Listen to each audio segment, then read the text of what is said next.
Welcome to another episode of This Was Supposed to Be Easy. We've had these conversations on at least 1,000 car rides and thought it might be time for other people to join us. This is Cheryl. And my name's Amy. So, Amy, just before we got on today, my daughter sent me a text, and it was the show dates for next season's Broadway shows in Midland, asking me to pick out which days we were going to go to the different shows. And I just wanted to tell you that it made me think about our 1,000 car rides and all the conversations that we have in the car. And we went to a show last week that I didn't get to ride with you, and it made me a little bit sad. But I just wanted to say how happy I am that we are now waist deep in doing this podcast together and having these car ride conversations, even when we're not in the car. So I'm just going to start today with a quick little thank you to you. Well, thank you. That is so kind. I love it. That's a good one.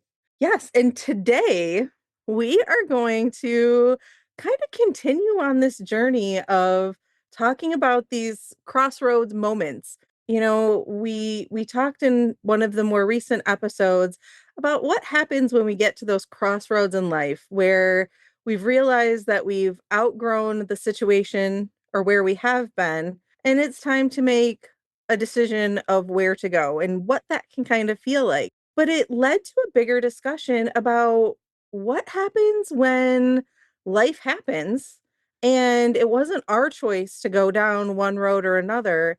And instead, that was picked for us. And it maybe wasn't the path that we were planning on at all. And so what happens when life changes, work changes? It's different than what you thought it was going to be. Yeah, I love to make vision boards. I think on one of our book club weekends, we brought a lot of magazines and cut them out and put pictures on pieces of paper and had a lot of conversations about, if you didn't have this job, what would be your dream job? And it was really fun to hear people talk about that. But you're so right. Sometimes we get to drive the bus, and sometimes we are lucky that we, jumped on the back bumper and held on tight and, the bus Yeah. stops and it's our time to get off and we weren't planning on it. Sometimes life just slaps that vision board that we made right off the wall. Yeah.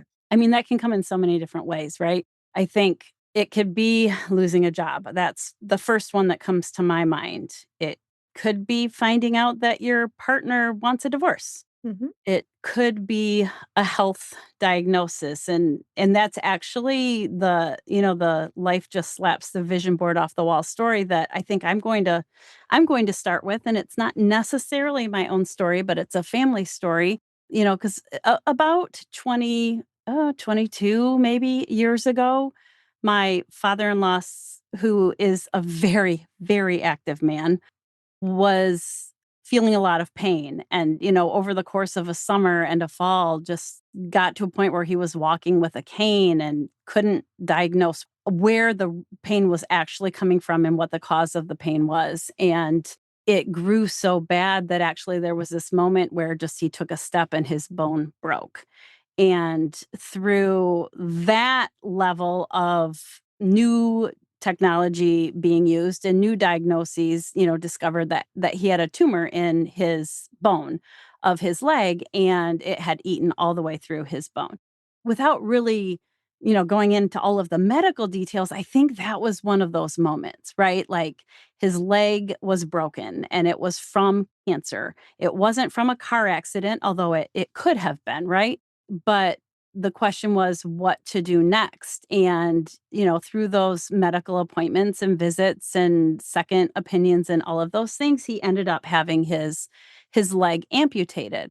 And for a very active man, and when I say active, I'm not talking like jogging and running and exercise, but I'm talking about, every single day, very physical labor and building things and, climbing ladders and much like my husband, it's his father, doing all of those things. And so the trajectory of his life and my mother-in-law's life and what they had envisioned for their retirement years, changed pretty quickly and pretty dramatically. And And now that we're 20 years post, they happen to be here at my house right now, camping in a camper out, on our property, enjoying the summer on the lake.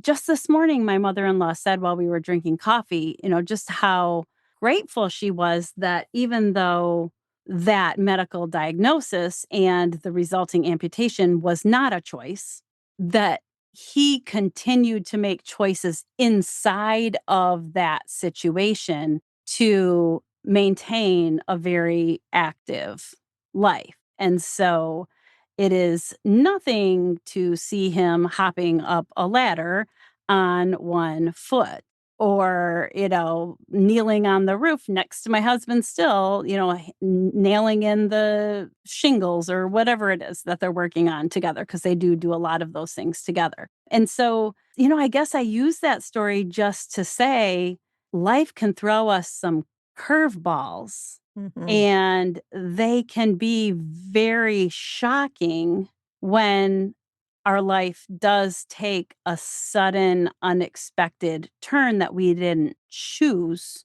but we still have to look for the choices inside of that, if that Yeah. makes sense. Where can I get some control? And I don't mean to just, I feel like I'm going to the punchline of an episode of the podcast or something, but I don't know. It's just, it's an important part of the story, right? Yeah. Life can force us to navigate changes we weren't expecting or wanting or envisioning. But what do we do inside of that sudden change, inside of that shock, is a question I feel like we should spend a little time talking about. I think that that is a good one to address. I mean, it goes right along with the idea of we can't control the things in our life, but we can only control how we respond to them. Ah, yes. Yes. And, it makes me think of the word you mentioned, the pandemic. Geez, was it even while we were recording? I don't remember, but I think it maybe was in a different episode. Mhm. But there was a word in the pandemic that literally was overused so much that I can hardly stand to hear it anymore. And it's the word pivoting. Yes. Right? That's sort of that, pivoting sounds way cuter than it actually feels when you weren't the one choosing the pivot. Right. I think it was cute when it was on Friends, not cute when it was used during COVID times. Yes. Not so cute, not nearly as cute. But you're right, and I think that there's so many feelings that go along with when a change is made for us. I know in our episodes we've talked kind of a lot about grief, but I think that's the one that I would lead with. I think that there can be shock. I think there can be initial joy. I mean, I think that there can sometimes be a real sense of happiness about something changing A suddenly. It relief. doesn't Yeah. only have to be in the negative, but I think that also goes to show how complicated our feelings can be at times too, when things are really good and things might not be so good. And it's still going to look different. And it's, it goes again too with those sayings. Change is the one thing that we can reliably count on happening no matter Mhm. what to Mhm. every person. Yeah, and it forces us to look at ourselves and our identity and how our identity might be tied to this thing that is changing in our life and bring about that question of, well, who am I now? Whether that change was directly to me or to someone I love or, but who am I now that this thing is different?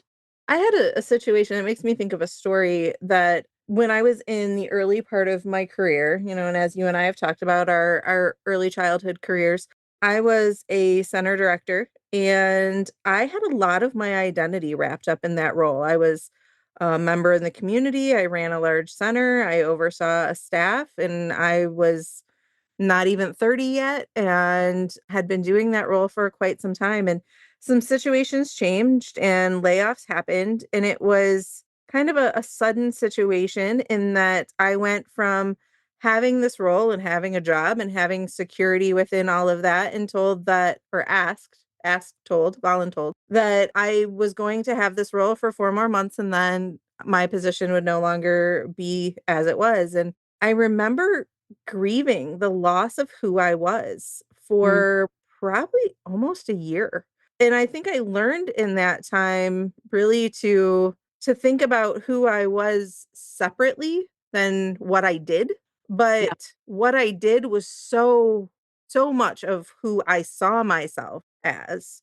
Like my job title was so much of how I identified myself that I felt like I lost a part of myself, like, Mhm. by losing that job, and honestly, years later and seeing how it all played out, it was the best possible thing that could have happened to me in that moment, and it still hurt and stung, and I grieved the loss of myself and all of those things, and looking at the trajectory of where my life has gone since then, again, best possible scenario that ever could have been, it just didn't feel like that in the moment. Right, and I'm sure in the moment, you didn't want someone to tell you, everything happens for a reason or, any of No. those cliches, right? Because it's hard. It is hard. And I think too, when we can if we have somebody who's in this situation with us, or we're the supporting partner, friend, whatever, who's experiencing this, I think allowing the opportunity for that person who is going through it to feel the feels, as I love to say, feel your feelings, feel them as big as you need to feel them, and then give them space to come up with a new plan, come up with something different, make the transition. But when we, yeah, start saying like, oh, well, it could have been so much worse, or bigger things are ahead, or, yes, it's the best thing that could have happened. You can't see it when you're feeling the pain or you're feeling that loss of identity. And it's said with the best of intentions, though it's not always the best choice in the moment, right? Yeah, yeah, and sometimes I have to say, like, is it really the best of intentions? You Well, know? yeah. But, that could be a whole whole 'nother episode too, right? I do think it's important to acknowledge that you're going through an identity shift, and you're questioning, "Who am I now?" And you need that space and time, that in between to make peace, to do the mourning, and to make a plan, and to move to be able to build Yeah. and move Well, it forward. makes me even think too, though I have been married for a long time. I have been a part of many friendships that have gone through divorce. Friends that have gone through divorce, and there's always that really complicated middle part of if I'm no longer this person's spouse, who am I? Or if I'm no longer this, then who am I? And I think that giving ourselves that permission to not know, to not have a plan, right? To just say, I know something's gonna come of it, but I need a few moments to fall apart and Yeah, however that might look. yeah, and to be able to wrap your mind around life going forward won't look exactly like it did look. Eventually, like you just shared, you might decide that that wasn't the worst thing and that it was a great thing, but I think that a question that you could ask yourself when it feels like you're ready is, "But what is still true about me?" To really, really spend a little bit of time reminding yourself and rethinking about your identity and what is still true and what matters to me right now that I can make a priority as I rebuild. That also makes me think about values. We've talked about in this show values so many times and what values are important to us and where our strengths are. And those things don't necessarily change, but sometimes they're magnified when we're in a stressful situation. So I think too, if nothing else, and you are looking too much at the roles that you played, and that feels like a loss, maybe leaning into the values and the strengths that you have, and that might have been kind of what you were saying as well, like leaning into those things that you know about yourself to continue to examine and then open yourself up to a possibility of what could be. Yeah. versus only mourning what could have been, and Yes. changing that word choice. I thought I knew what my life was going to look like, and it's not going to look like that anymore, and that's okay. And I'm excited for the potential of what could be now. Yeah. Yeah. In fact, I literally just finished redesigning a leadership course and spent some time thinking about the future participants in building their professional identity. But all of that goes into any version of our identity, right? Like we might have these overarching values of our profession, but none of that matters if we don't know our own values, if we don't know our own strengths and bring those to the table. And we still have that and can take that with us and use that to create what can be big and beautiful and what can come next. But to be able to get to that stage, we have to give ourselves that permission to fall apart maybe, to allow that grief and then permission to move forward. No, to not stay stagnant, not stay spiraling downwards and all of the things that can so easily happen, but to allow ourselves to say, "Okay, it's time to take step 1." Right. What I think about when you say that is, like, visiting the messy middle part of it, all that unknown, but not choosing, sleep it off in a tent versus building a three-story mansion there. Oh, Like, Amy, did you just come up with that I all did by just come out all yourself? by myself. Yeah, make it temporary. Don't make it where that's your new residency. And if you can't get out of that place on your own, go to a guide. And I think of when I say a guide, go to a therapist, go to a close friend or your support group, or whatever it is you need to go to somebody that's wiser than you in the area of how to get unstuck. So somebody that's willing to say, I'm taking your tent poles, you're closing the door, like it's time to move on to the next section, and know that that's okay too. Right. I mean, I think what you just said is the perfect anecdote. We have to go to our community. We have to go to our people, the people where who know us and who we truly and are the supporters and are the guides and have beautiful advice to give us or hugs to give us or desserts to give us or whatever it is. But when we've made those efforts to make friendships and build friendships and not let them just flutter away because they're hard sometimes. We do have then those people around us when we need to be on the receiving side a little bit. Well, and I think about that too, as we talk about the friends that are there to bring us the desserts and do all the things. Sometimes we need a friend to kick our ass a little bit too. Oh, yeah. Sometimes we need somebody in our life to say, "Hey, I'm breaking out this mirror and we are going to take a real look." And that can be very, very difficult as well. But I think when it's done with love in a supportive way, sometimes that's what's needed too, right? Like Man, it's trickier to say it, but it can definitely happen. I love that. I think that's the perfect end, Amy. I think it's a good one. Get out the Uh, mirror. Yeah, take a look, and just because it happened doesn't mean it is the end of everything. It's just the end of one little part, and it's opening a door to something new. Yeah, thank goodness for friends who can help us do that. Thanks for tuning in to This Was Supposed to Be Easy. Remember, the best stories are the ones we live. Join us next time as we uncover more tales and thoughts that just might change your world while we navigate those things that we didn't expect to be so hard. Stay curious, stay connected, and keep wondering.